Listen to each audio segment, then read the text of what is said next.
I was the architect who built NeuroSync from lines of code into a billion-dollar empire. For 3 years, I poured my soul into every algorithm until that fateful investor call.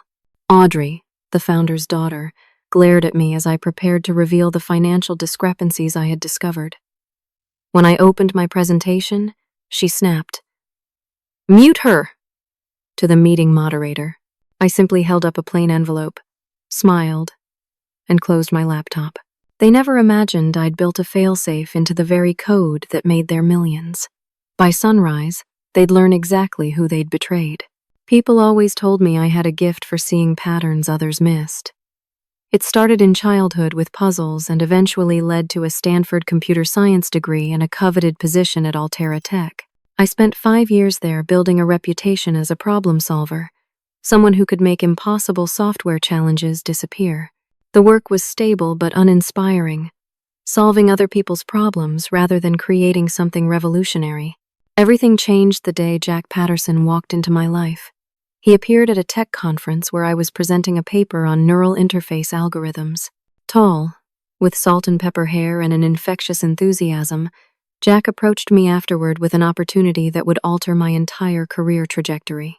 "Your work on predictive neural mapping is exactly what we need at NeuroSync," he said, blue eyes alight with excitement. "We're building something that could transform healthcare forever. AI-driven neural interfaces that can detect early signs of neurological disorders years before conventional methods." I'd heard similar pitches before, but something about Jack's vision felt different. He wasn't just another entrepreneur with big dreams and shallow understanding. He knew the technology, asked insightful questions about my research, and seemed genuinely passionate about the potential impact. "I've got the vision and business connections," Jack explained over coffee the next day. "But I need someone who can make the technology work. Someone who can build the architecture from the ground up." His offer was substantial. Generous compensation, significant equity, and a promise that I would become Chief Technology Officer once they secured Series B funding. It meant leaving security for uncertainty, but the potential to create something genuinely groundbreaking was irresistible. "We're small now," Jack admitted. "Just 12 people working out of a converted warehouse in San Francisco. But we've secured $8 million in seed funding, and our early prototypes have healthcare investors excited." I signed on the following week. The NeuroSync workspace was exactly as Jack described, a beautiful, open-concept office carved from an old textile factory. The team welcomed me warmly, especially Travis Henderson, the head of security and operations, a former military intelligence officer with a quiet competence I immediately respected. Those first 18 months were the most creatively fulfilling of my life. I built the core algorithm that made the NeuroSync interface viable, a complex system that could interpret neural signals with unprecedented accuracy. My days blurred into nights as I refined the code, fixing seemingly insurmountable problems and pushing the boundaries of what AI neural interfaces could achieve. The company grew rapidly around me. 20 employees became 50, then 70. We moved to a gleaming office in downtown San Francisco. Our first prototype earned regulatory approval for clinical trials, and the results exceeded even our optimistic projections. Venture capital firms began circling, and we closed a Series A round of $30 million. Jack and I worked closely together during this period, often staying late discussing how to improve the technology. He respected my expertise and gave me the freedom to build my engineering team my way. I felt valued and essential to the company's mission, which made the long hours and pressure worthwhile. "We're going to change medicine forever, Jelena," Jack would say, "and it's your code making it possible." The trajectory changed slightly when Audrey Patterson joined the company. Fresh from completing her MBA at Wharton, Jack's daughter arrived as our new vice president of strategy. At 30, she was only 2 years younger than me, with her father's confidence but none of his technical understanding or warmth. "Audrey will help us prepare for Series B and eventual acquisition or IPO, Jack explained during her introduction. "She brings valuable business perspective to our leadership team." I tried to welcome her sincerely, but from our first meeting, something felt off. While Jack had always shown genuine interest in understanding the technology, Audrey seemed to view it merely as a vehicle for financial gain. She asked few questions about how things worked, focusing instead on how they could be marketed and monetized. "The tech details don't matter to investors," she once told me dismissively during a meeting. "They care about market potential and returns." Still, I kept my concerns to myself. The company continued growing, and my role expanded with it. We were approaching our Series B funding round, which would bring in the capital needed for expanded clinical trials and commercialization. Jack repeatedly assured me that my promised promotion to CTO would come with this milestone. I was preparing the technical documentation for these investor meetings when I noticed something strange. Reviewing the financial allocations for research and development, I found substantial discrepancies between the budgeted amounts and what my team had actually received for development. Nearly $4 million allocated for advanced neural sensor development appeared to have been diverted elsewhere, with no clear record of where the money had gone. Initially, I assumed it was an accounting error. But as I dug deeper, I found more irregularities, all carefully obscured in the financial reporting. A pattern emerged, suggesting systematic diversion of development funds to unnamed external consultants and shell companies I couldn't identify. This discovery would be the first crack in what I had believed was the perfect partnership, a small warning sign of the betrayal to come that would ultimately force my hand in ways I never imagined. The morning after discovering the financial discrepancies, I requested a private meeting with Jack. We met in his glass-walled office overlooking San Francisco Bay, the Golden Gate Bridge visible through the morning fog. I brought my laptop with detailed financial records and prepared to discuss my concerns professionally. "There seems to be a significant gap between our R&D budget allocations and actual expenditures," I explained, showing him the spreadsheets I'd compiled. "Almost $4 million that was earmarked for neural sensor development has been diverted to external consultants with no clear deliverables." Jack barely glanced at my screen before leaning back in his ergonomic chair. "Finance isn't your department, Jelena. Derek handles all that, and I trust his judgment completely." "I understand that, but as the person responsible for development milestones, I need to know why resources allocated to my team disappeared. It's affecting our ability to deliver what we've promised investors." Jack's expression hardened slightly. "You've met all your technical targets impressively. The investors are thrilled with our progress. I don't see the problem. We've met them by working unsustainable hours with insufficient resources," I countered. "And I'm concerned about the lack of transparency. As a potential CTO, I should understand our complete financial picture." "Let me be clear," Jack said, his tone cooling.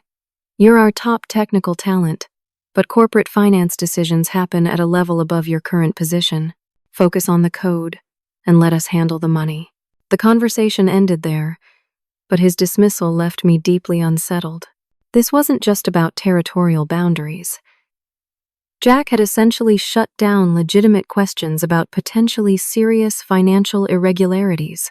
It marked the first real tension in our previously collaborative relationship. Over the following weeks, I noticed other concerning changes. Audrey began inserting herself into technical meetings where she had little relevant expertise to contribute. She requested access to our codebase and development plans, ostensibly to better communicate our technology to investors. Most concerning was her increasing control over investor communications. Presentations I had prepared were simplified by Audrey before being shown to potential investors, often removing crucial technical details that explained our competitive advantage. When I objected, she insisted that investors wouldn't understand the technical jargon and needed a cleaner narrative. One evening, working late in the office, I overheard a conversation between Jack and Audrey in the conference room. Thinking everyone else had left, they hadn't closed the door completely, and their voices carried clearly down the empty corridor. "We need to start thinking about protecting our interests," Audrey was saying. "The valuation is climbing, and the acquisition interest from Meditech is serious." "I agree," Jack replied. "But we need to handle this carefully. The technical team is still critical until we close the deal. Particularly Jelena, Audrey said, her tone making me freeze. She's got too much leverage right now. We need to start distributing her knowledge more broadly across the team. It's all about keeping things in the family, sweetheart, Jack responded. Once we get through the acquisition, we can restructure however we want. I silently retreated to my office, my mind racing. The conversation was ambiguous enough that I could have interpreted it charitably, but combined with the financial discrepancies and other recent changes, it triggered serious alarm bells. That night, I began taking precautions. I systematically documented all my contributions to the company's intellectual property, creating detailed records of my development work with timestamps and contributions. I saved emails and meeting notes that demonstrated my role in creating the core technology.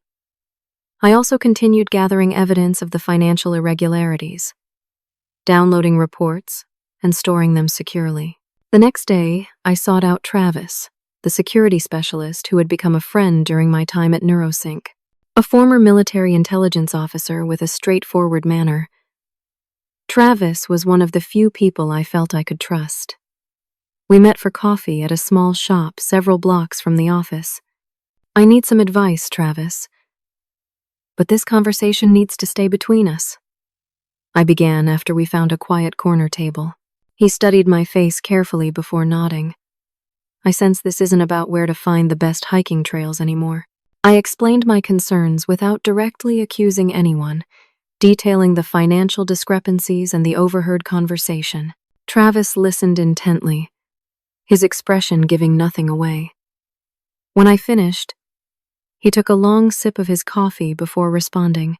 Startups can be complex environments when they approach big money milestones, he said carefully.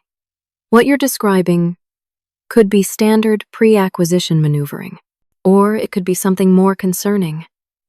Either way, you're smart to document everything. What would you do in my position? Continue your documentation, but be extremely discreet. Don't confront anyone directly yet. And consider consulting with an attorney who specializes in intellectual property and startup equity issues. His advice was measured and practical, which I appreciated. We finished our coffee discussing potential next steps, including secure methods for storing my documentation where it couldn't be easily discovered or deleted. As I returned to the office, I felt more centered, having shared my concerns with someone I trusted. But my newfound calm was immediately shattered when I opened an email from our marketing department containing draft materials for the upcoming acquisition discussions. The presentation detailed NeuroSync's proprietary technology and competitive advantages, positioning the company for the potential acquirer. What shocked me was that my name had been completely removed from all technical documentation. The neural interface algorithm I had personally designed was presented as a collaborative development by the NeuroSync engineering team with no specific attribution. Even more concerning, in the section on key personnel, my role was minimized to senior developer rather than my actual title of VP of engineering, and there was no mention of my promised CTO position. I stared at my screen in disbelief, the final pieces of the puzzle clicking into place. This wasn't just about financial irregularities or keeping information compartmentalized. Jack and Audrey were systematically erasing my contributions and positioning me as replaceable before the acquisition. The realization hit me with physical force, a betrayal so calculated that it left me momentarily breathless. I was being written out of the very company I had helped build, just as we approached the moment when all that work would translate into significant value. The implications were staggering, both professionally and financially.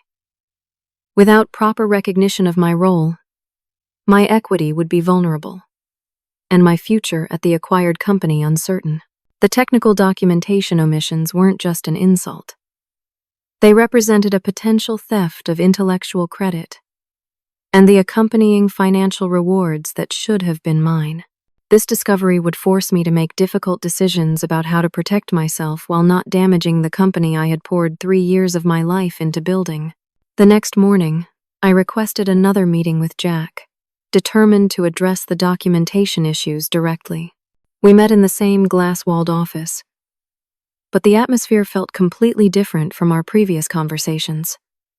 Trust had been replaced by wariness, collaboration by calculation. I noticed the acquisition materials have removed my name from the technical documentation, I began, keeping my voice steady despite my internal turmoil. The neural interface algorithm is presented as a team development with no mention of my leading role. Jack's expression was carefully neutral. The materials are simplified for the acquisition team. We can't list every contributor to every component. I'm not asking for acknowledgement of minor contributions. I architected the core algorithm that makes our product viable. That's not a detail. It's the central value proposition of the company. Jelena. Jack leaned forward, his tone softening to the persuasive pitch I'd heard him use countless times with investors. I understand your concern, but I promise your role will be protected. This is just how acquisition documentation works. We present the company as a cohesive entity, not a collection of individual achievements. And my title change from VP of Engineering to Senior Developer? Is that also standard acquisition practice? A flicker of surprise crossed his face, quickly masked. That must be a mistake. I'll have it corrected. I left the meeting unconvinced. Jack's explanations were plausible in isolation, but failed to address the pattern of behavior I was observing. His promise to correct the title discrepancy felt hollow, particularly given his reluctance to address the more significant issue of intellectual attribution. Over the next 2 weeks, the situation deteriorated rapidly. Without explanation or formal notification, my system access began changing. Functions I had previously controlled now required additional approvals. Development meetings I had always led were rescheduled without my knowledge, then apologetically explained as calendar glitches. The most painful changes came in the team dynamics. Engineers who had reported to me for years began directing their questions to Todd Fisher, a competent but junior developer who had recently been spending considerable time with Audrey. When I asked one team member about this shift, he uncomfortably mentioned that Todd had been designated as a technical liaison for the acquisition process. During an executive meeting to discuss the upcoming investor presentation, Audrey presented several slides explaining our technical differentiation. With growing disbelief, I listened as she described insights into neural signal processing that I had personally developed, presenting them as if they were her own discoveries. Our proprietary approach to filtering signal noise is what sets us apart from competitors, she explained confidently to the room. I realized that by applying a modified Kalman filter to the raw data, we could achieve 97% accuracy. This was precisely the breakthrough I had documented in my research notes 6 months earlier, a solution I had spent weeks developing and had personally explained to Audrey. The audacity of her appropriation left me momentarily speechless. That filtering approach was actually developed in my lab, I finally interjected. I have the research notes and implementation documentation to confirm. Audrey smiled thinly. Of course, Jelena implemented the technical aspects after our strategy sessions. That's what I meant. The room grew uncomfortably quiet, the tension palpable as other executives awkwardly shifted in their seats. Jack quickly moved the conversation to the next topic, but the message was clear. My contributions were being systematically minimized and reassigned. That evening, I stayed late at the office, using my still active administrator credentials to investigate what other changes might have been made without my knowledge. What I discovered sent a chill down my spine. NeuroSync had filed updated patent applications for our core technology just 3 weeks earlier. Opening the documents, I found my name had been removed as an inventor, replaced by a list including Todd, Jack, and 2 other engineers. The legal implications were serious. As the true inventor, I had rights that were being deliberately subverted through this filing. Even more disturbing, I discovered an email thread that had been misdirected to a shared drive. In it, Audrey and Jack discussed a transition plan scheduled to begin immediately after the acquisition announcement. The plan included my termination, with documentation prepared claiming I had minimal input on the core technology and had been resistant to collaborative development processes. The email detailed how my equity grants would be challenged based on performance issues documented over the past 6 months. Looking at the attached performance reports, I found a series of fabricated incidents and complaints that painted a completely false picture of my contributions and behavior. Sitting alone in the darkened office, staring at irrefutable evidence of such calculated betrayal, something fundamental shifted inside me. The shock and hurt began to crystallize into something harder and more resolute. I had trusted these people, dedicated years of my life to building something meaningful with them. Now they were not only pushing me out, but attempting to erase my very contributions and steal what I had created. I made a decision that night. I would not allow myself to be victimized, would not watch passively as my work was stolen and my reputation damaged. But neither would I descend to their level of deception and manipulation. Whatever action I took would be legally defensible, ethically sound, and designed to protect what was rightfully mine, without destroying what I had helped build. The path forward would require careful planning and precise execution. As I finally left the office in the early hours of the morning, a strange calm had replaced my earlier turmoil. Jack and Audrey had grossly miscalculated in believing I would be an easy target. They were about to learn that the same methodical, problem-solving approach that made me an exceptional engineer would make me an equally formidable adversary. The morning after discovering the termination plans, I contacted Travis, asking to meet away from the office. We chose a quiet park several miles from NeuroSync headquarters, somewhere we wouldn't encounter colleagues accidentally. Travis listened without interruption as I detailed everything I'd found, his expression growing increasingly troubled. "This goes well beyond typical startup politics," he said when I finished. "They're not just sidelining you. They're attempting to appropriate your intellectual property and preemptively build a case against your equity rights." "Exactly. And I need to protect myself without becoming like them." Travis nodded thoughtfully. Understanding the ethical line I was determined not to cross. "What are you considering?" I explained the contingency measure I had built into the system architecture months earlier. As the lead developer, I had incorporated a license verification system that required periodic authentication. It wasn't unusual. Many enterprise software systems had similar protections. But what few people knew was that my authentication module included an additional verification path that could effectively pause certain system functions if activated. "It's not malicious," I emphasized. "It wouldn't destroy data or permanently damage anything. It would simply require additional authentication to restore full functionality. A legitimate protection mechanism against unauthorized use of proprietary code." "A kill switch," Travis said, nodding slowly. "But a legally defensible one, designed for intellectual property protection rather than revenge." "Exactly. I never intended to use it. It was insurance in a volatile industry where I'd seen other developers lose control of their work." Travis considered this carefully. The timing and implementation would be critical. Used improperly, it could still be construed as sabotage, rather than legitimate self-protection. We spent the next 2 hours developing a detailed plan. Travis, with his security background, helped identify potential vulnerabilities and ensure that my protective measures couldn't be mischaracterized as malicious action. We outlined a careful sequence of events that would protect my interests while giving NeuroSync every opportunity to correct their course before facing consequences. Over the following days, I meticulously documented everything. I created comprehensive records of my contributions to the codebase, including timestamps and commit histories that proved I was the original author of the core algorithms. I compiled emails and meeting notes demonstrating my role in key development decisions.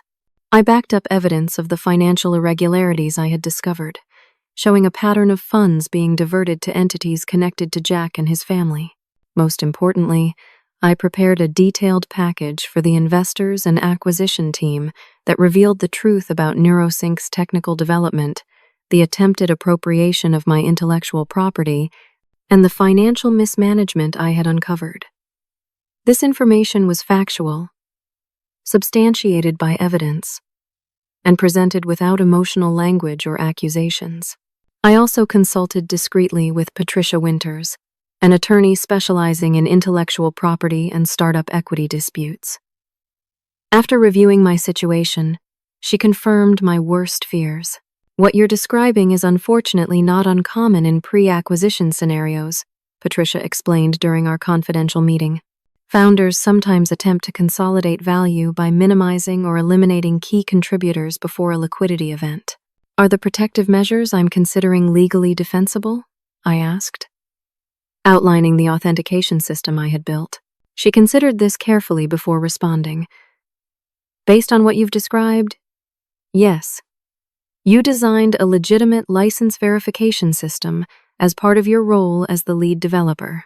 Using that system to protect your intellectual property rights, particularly in the face of documented attempts to misappropriate your work, would likely be viewed as a reasonable protective measure rather than retaliation.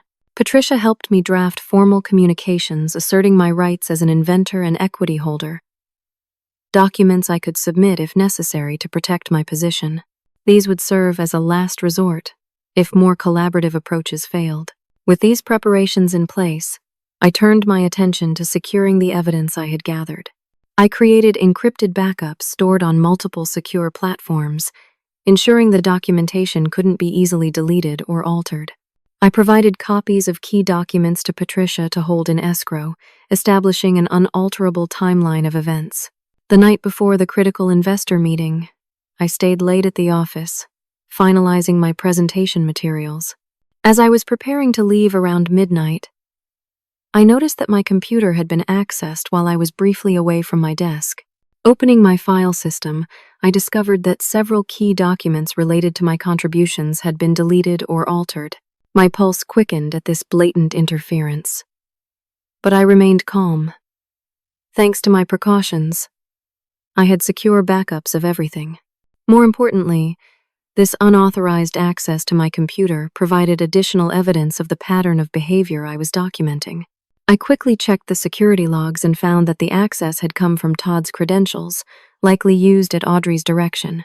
I documented this incident meticulously, adding it to the growing file of evidence. As I finally left the office in the early hours of the morning, I felt a complex mix of emotions. Sadness at the betrayal by people I had trusted, resolve to protect what I had created, and a certain calm that comes from being thoroughly prepared. Whatever happened at tomorrow's meeting, I had done everything possible to protect myself ethically and legally. The kill switch authentication envelope sat in my bag, not as a threat but as a final protective measure. I hoped I wouldn't need to use it, that faced with the truth, Jack and Audrey would choose to correct course rather than continue down a path that would damage everyone involved. But if they forced my hand, I was prepared to activate the protections I had built into the very code that powered their ambitions. The coming confrontation would determine not just my professional future, but also test my commitment to standing up for myself while maintaining the ethical standards that defined me. As I drove home through the quiet pre-dawn streets, I felt ready for whatever the morning would bring. The morning of the investor meeting dawned clear and bright, a stark contrast to the storm brewing inside NeuroSync's gleaming headquarters. I arrived early, dressed in a tailored navy suit that projected the professionalism and authority I knew would be crucial today. The envelope containing my authentication codes was securely in my leather portfolio, a last resort I sincerely hoped to avoid. The company's largest conference room had been prepared for the occasion, with catering set up in the adjacent break area. Acquisition partners from Meditech, a healthcare giant valued at over $30 billion, would be attending alongside our board members and key investors. This meeting represented the culmination of years of work, the moment when NeuroSync would secure its future through either acquisition or the Series B funding that would fuel our next phase of growth. Board members began arriving at 9:30, greeting each other with the familiar camaraderie of people who had weathered multiple ventures together. I knew most of them personally from previous presentations, though our interactions had always been mediated through Jack. Among them was Sarah Landry, a sharp-minded venture capitalist who had always asked the most insightful technical questions. If anyone would understand the significance of what I needed to share, it would be her. The Meditech team arrived precisely at 10, led by their Chief Innovation Officer, Andrew Blackwell, a former neurosurgeon who had transitioned to the corporate side of healthcare after a distinguished clinical career. They were followed moments later by Jack and Audrey, both immaculately dressed and projecting confident smiles that revealed nothing of the deception I had uncovered. "Welcome, everyone," Jack began once everyone was seated around the massive conference table. "Today represents a pivotal moment for NeuroSync. We're thrilled to share our progress and discuss the exciting possibilities ahead." He launched into a polished overview of the company's journey and vision, carefully crafted to appeal to both the financial interests of the investors and the healthcare mission of Meditech. Audrey followed with a presentation on market opportunity and growth projections that painted an impressive picture of NeuroSync's potential value. Throughout these presentations, I noticed subtle but significant omissions and misrepresentations. The narrative they constructed systematically minimized my contributions while emphasizing Jack's visionary leadership and Audrey's strategic insights. Technical breakthroughs I had personally achieved were presented as collective accomplishments or attributed to our engineering team. When the technical portion of the presentation began, I was introduced not as the VP of Engineering who had architected the core technology, but simply as one of our senior developers who will explain some technical details. The deliberate diminishment was obvious to me, though perhaps not to those who didn't know the full history. As I took my place at the front of the room, I could feel Audrey's eyes fixed on me, a warning in her gaze. She clearly expected me to stick to the sanitized talking points that had been distributed that morning, a version that continued the erasure of my central role.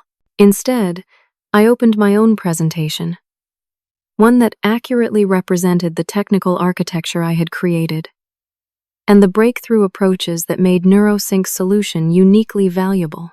I included proper attribution not just for my own contributions, but for every team member who had played a significant role, giving credit where it was genuinely due. The neural signal processing algorithm that differentiates our technology was developed through a novel approach I pioneered in 2021, I explained, showing the original architecture diagrams with my name clearly indicated as the author. This approach achieves 97% accuracy in predicting early neurological changes compared to the industry standard of 78%. I could see confusion on some board members' faces as they noted the discrepancies between my presentation and the materials they had previously received. Several began flipping back through their packets, comparing the different versions. Additionally, I continued, I need to bring to your attention some financial concerns that affect our technical development timeline and resources. I began showing the discrepancies I had documented between allocated R&D budgets and actual expenditures, explaining how nearly $4 million had been diverted from critical development resources to unnamed external consultants with no demonstrable deliverables. Audrey immediately interrupted. "This isn't relevant to our technical discussion," she said sharply. "Jelena is overstepping her role. We should move back to the agenda." Sarah Landry, the venture capitalist, held up her hand. "Actually, I'd like to hear more about these financial discrepancies. As an investor, the allocation of our capital is extremely relevant." Jack attempted to regain control. "We can address any financial questions in the appropriate section. For now, let's focus on the technical capabilities that make NeuroSync attractive for this potential acquisition." I continued calmly. "The reason these financial issues are relevant to the technical discussion is that they directly impact our development capabilities and timeline. Resources allocated for critical neural sensor development were diverted, forcing my team to create alternative solutions with limited funding." Andrew Blackwell from Meditech leaned forward. His interest clearly piqued. "I'd be interested in understanding both the technical architecture attribution and these financial allocations more clearly. From our due diligence, we had identified Miss Jelena as the primary technical innovator. But today's materials seem to present a different picture." Audrey's composure visibly cracked. She turned to the meeting moderator, a consultant hired to facilitate the discussion, and snapped, "Mute her. This is completely inappropriate and potentially violates her confidentiality agreements." The moderator, clearly uncomfortable but responding to the authority in Audrey's voice, reluctantly disabled my microphone on the conference system. In the sudden silence, all eyes turned to me. I felt a strange calm descend as the moment I had prepared for arrived. Without speaking, I reached into my portfolio and removed the plain white envelope containing the authentication codes. I held it up for everyone to see, made eye contact with Jack and Audrey, and smiled with quiet confidence.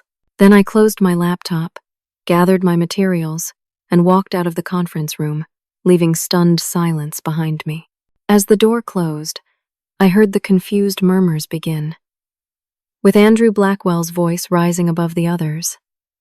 "I think we need a clear explanation of what just occurred." I returned to my office, my heart pounding but my mind clear. I had shown the envelope as a warning, a last chance for Jack and Audrey to correct course, before I was forced to activate more serious protections. The ball was now in their court. Throughout the afternoon, I continued my normal work while monitoring the situation. The investor meeting continued for several hours, breaking up around 4 in the afternoon without any clear announcement of outcomes. Jack and Audrey remained closeted with the board members for another hour after the Meditech team departed. As evening approached, my office phone rang. It was Marcus Stevens, NeuroSync's general counsel, requesting a meeting in his office. I had always found Marcus to be professional and fair-minded, maintaining a certain distance from the internal politics of the company. If anyone might serve as a reasonable intermediary in this situation, it would be him. When I arrived at his office, Marcus looked uncharacteristically strained. Today's meeting took an unexpected turn. He began carefully. "I presented accurate information about my role in developing our technology and some concerning financial discrepancies," I replied. "If that was unexpected, it speaks to the accuracy of the materials prepared for our investors." Marcus sighed. "The board has requested a full review of the situation. In the meantime, Jack has asked me to deliver this." He handed me an envelope containing an official termination letter, citing violations of confidentiality and conduct unbecoming a company officer as the reasons. My access to company systems would be disabled immediately, and I was required to leave the premises by the end of the day. I accepted the letter without visible reaction, having anticipated this possibility. "I understand. I'll gather my personal belongings." As I turned to leave, Marcus added, "For what it's worth, I've always respected your contributions to NeuroSync. This situation is uncomfortable for many of us." Back in my office, I found a text message waiting on my personal phone. It was from Jack, and its threatening tone removed any lingering doubts about my course of action.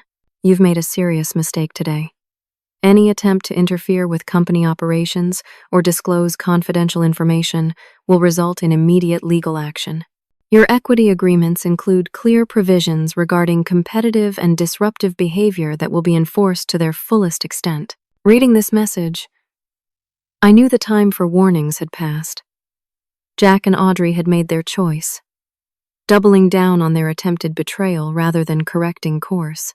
With a sense of regret but absolute certainty in the righteousness of my actions, I prepared to activate the protection measures Travis and I had so carefully designed. Before I left the building for what might be the last time, I sent one final email to the board members and Meditech representatives. It contained only the documented evidence of my contributions, the financial discrepancies I had discovered, and the attempted patent misappropriation, presented without commentary or accusation. They deserved to know the truth about the company they were investing in or acquiring, whatever they chose to do with that information. As night fell on what had been the most challenging day of my professional life, I drove home, knowing that by sunrise, the full consequences of Jack and Audrey's choices would become apparent. The authentication protocols would activate, and NeuroSync would face the reality that their success had always been built on my code, my innovation, and my integrity. At 5:30 the next morning, I sat at my home office desk. The authentication envelope opened before me. The protocol I had designed required multiple deliberate steps to activate, ensuring it could never be triggered accidentally. This was a protective measure, not an act of vengeance, and I had built in appropriate safeguards to reflect that distinction. With a deep breath, I entered the first authentication sequence, then the second, followed by the final confirmation code. The system acknowledged my input with a simple message: license verification protocols activated. Authentication required for continued operation. Within minutes, my secure phone rang. It was Travis. "It started," he said without preamble. "Multiple system alerts are triggering across the network. Operations is scrambling to understand what's happening. Has anyone connected it to me yet? Not explicitly, but it won't take long. The authentication requests are appearing in systems you architected. Marcus has already called an emergency meeting with the technical team. Thank you for the update. Be careful not to get caught in the crossfire. I can handle myself. What's your next move?" "Wait. The system isn't destroying anything or leaking data. It's simply requiring verification of proper ownership and attribution. They have choices to make now." I spent the next 2 hours monitoring the situation through secure channels Travis had helped establish. Reports filtered in of increasing disruption to NeuroSync's operations. Development environments were requiring unexpected authentication. The neural signal processing pipeline, the heart of the company's technology, was running in a limited verification mode that maintained data integrity but restricted full functionality. At 8:15, my doorbell rang. Through the security camera, I saw Marcus Stevens standing on my front steps, looking significantly more disheveled than his usually impeccable self. I briefly considered not answering, then decided that direct communication might be the fastest path to resolution. "Jelena," he said when I opened the door, visible relief washing over his face. "Thank you for seeing me.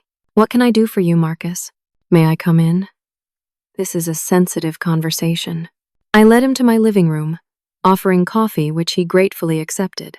Once seated, he ran a hand through his already disordered hair, a gesture that revealed just how stressed the normally composed attorney truly was. "The company is experiencing significant operational issues this morning," he began cautiously. "I'm aware." Marcus studied my face, clearly trying to gauge how much I knew and what my intentions might be. "These issues seem to be concentrated in systems you helped develop. That would make sense." "I designed those systems." He took a deep breath. "Jelena, that envelope you displayed yesterday during the meeting, it wasn't an activation key of some kind, was it?" I met his gaze steadily. "It contained authentication codes for a license verification system I built into the core architecture. A standard protection measure for proprietary software." Marcus closed his eyes briefly, confirmation of his fears written across his features. When he opened them, I was surprised to see not anger, but what appeared to be reluctant admiration. "I should have paid more attention," he said, almost to himself. Then, more directly, "There's something you need to know. Something I should have investigated more thoroughly months ago." He proceeded to explain that Audrey and Jack had indeed been diverting company funds to a shell corporation registered in Delaware, an entity owned by Patterson family members. More disturbing, they had been actively preparing to sell off NeuroSync's core technology without proper attribution or compensation to the development team. "The patent modifications removing your name weren't just about internal credit," Marcus explained, his voice heavy with the ethical implications. "They were preparing to sell the technology to Meditech through a separate licensing agreement that would have channeled a significant portion of the proceeds through their shell company, bypassing the normal equity distribution." "That's securities fraud," I said quietly. Marcus nodded, a slight tremor visible in his hands. "Among other potential violations. I've been reviewing the documentation more carefully since yesterday's revelations.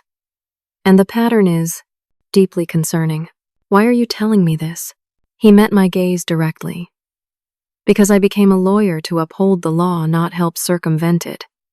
And because you deserve to know the truth about what was being done with your work. Marcus explained that after I left the investor meeting, Andrew Blackwell from Meditech had asked pointed questions about the discrepancies between my presentation and the official materials. The board members, particularly Sarah Landry, had demanded explanations about both the technical attribution issues and the financial irregularities I had highlighted. Jack and Audrey attempted to characterize you as a disgruntled employee trying to claim undue credit, Marcus continued. But your documentation was too thorough, your reputation too solid. Several board members began asking for independent verification of the patent applications and financial records. He leaned forward, lowering his voice despite us being alone in my home. That envelope wasn't just activation, was it? You've sent additional information to the board and Meditech. I nodded. Only documented facts. Emails, financial records, original code repositories with timestamps, and the modified patent applications. No accusations or interpretations, just evidence they could verify independently. Marcus sat back, taking this in. That explains the calls I've been receiving since 6 this morning.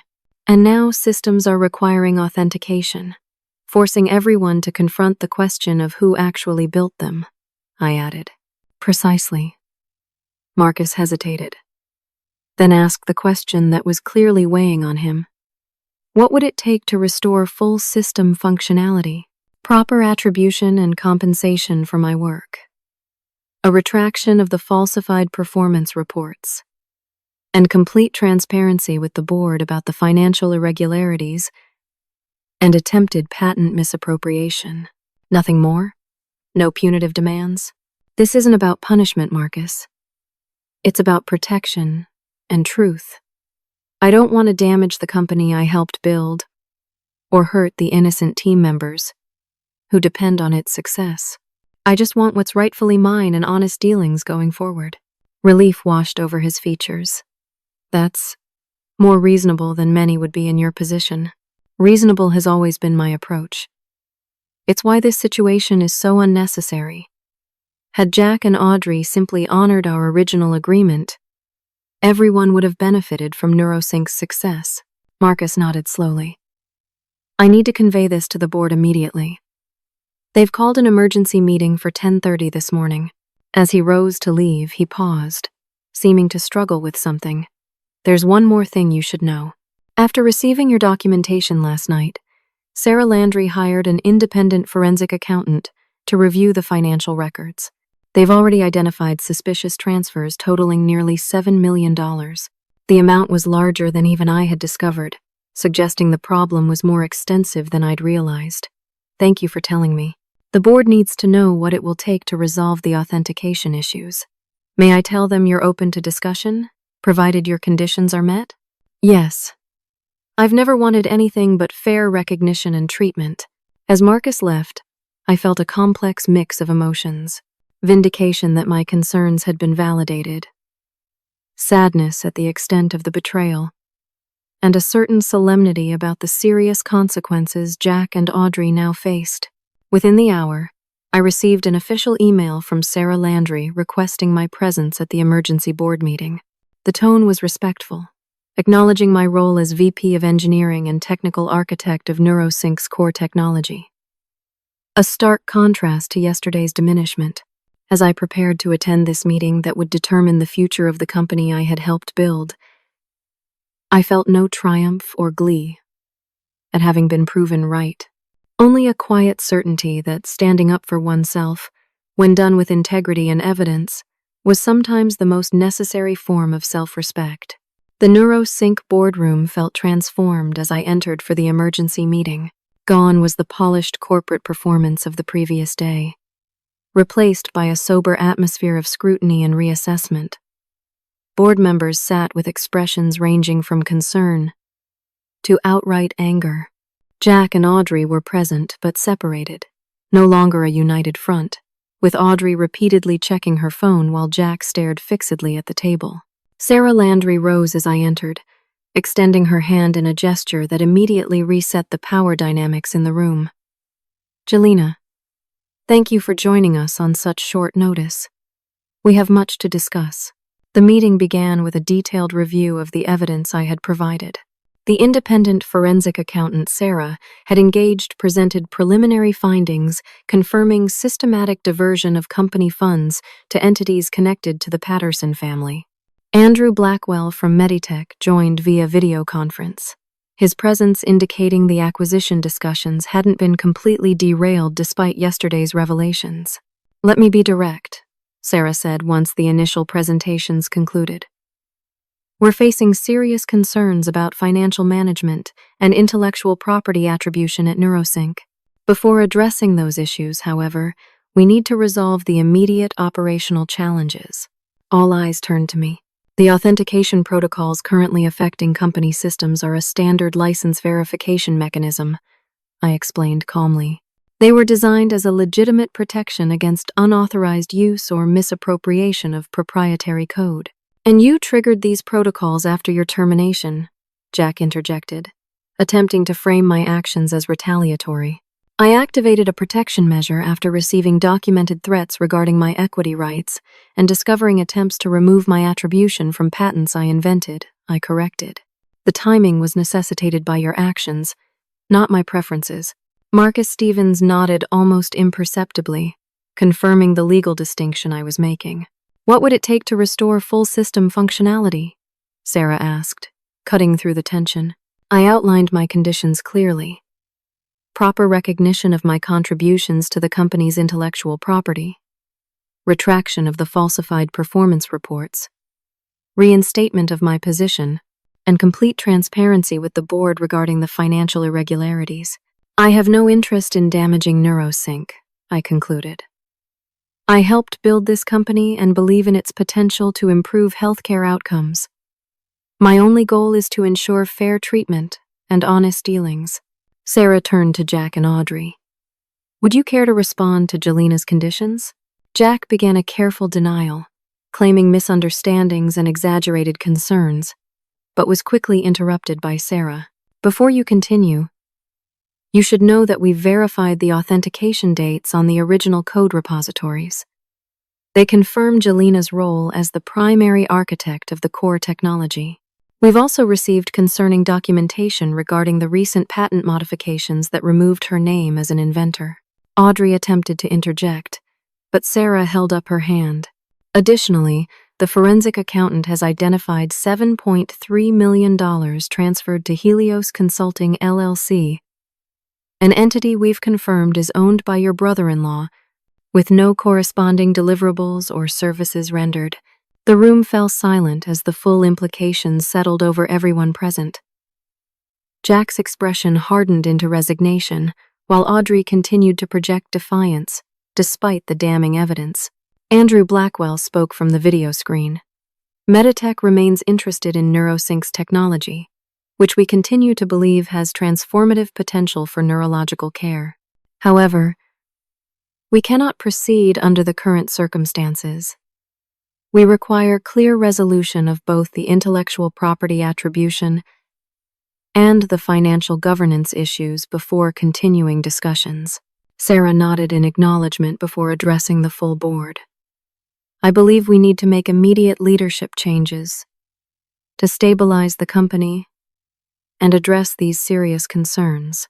What followed was a series of resolutions that transformed NeuroSync's trajectory. The board voted unanimously to remove Jack and Audrey from operational control, pending a full investigation.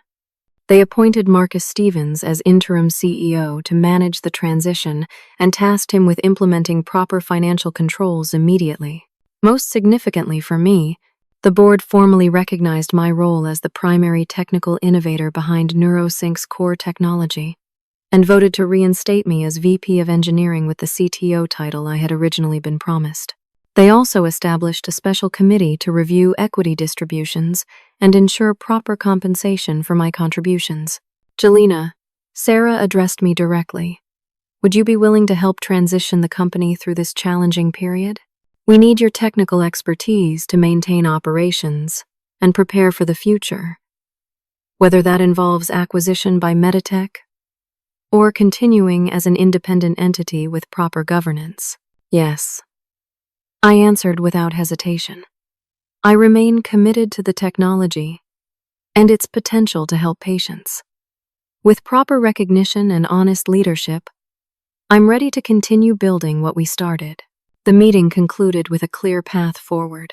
I provided the authentication codes needed to restore full system functionality, which Marcus would implement with appropriate documentation to protect all parties' interests.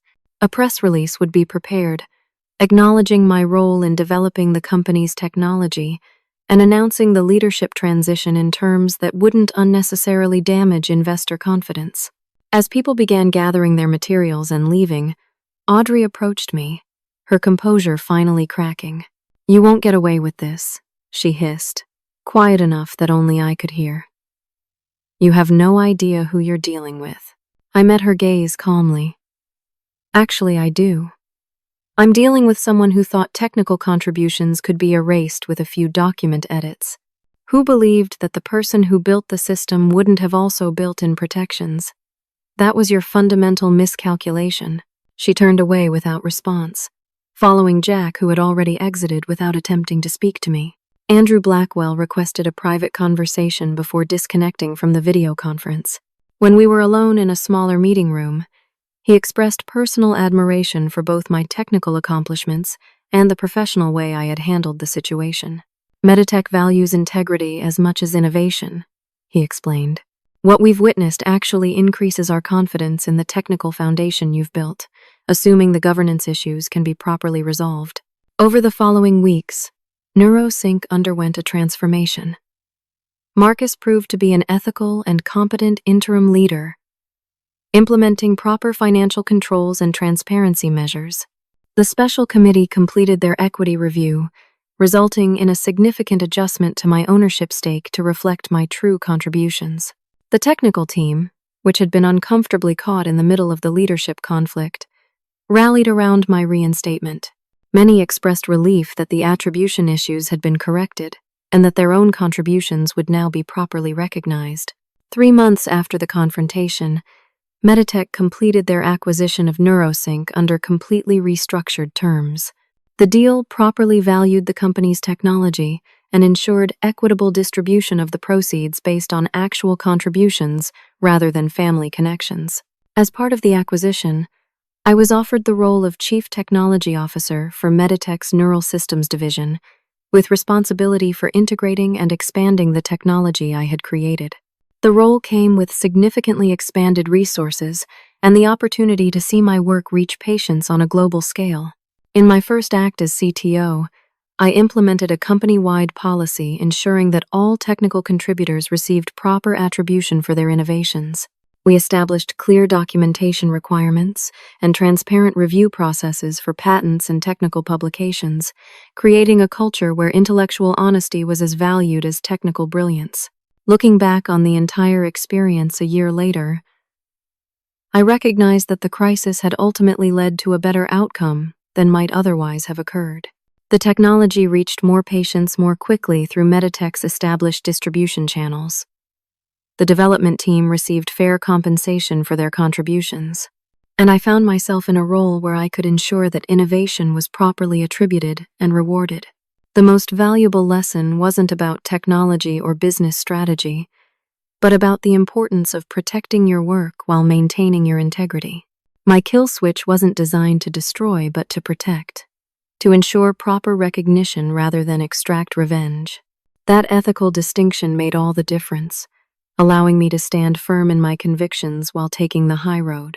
I also learned the power of thorough documentation and careful preparation. By methodically gathering evidence and securing proper legal advice, I was able to defend my position from a place of strength rather than emotion. The facts spoke for themselves, ultimately compelling even the most skeptical board members to acknowledge the truth. Perhaps most importantly, I discovered my own resilience.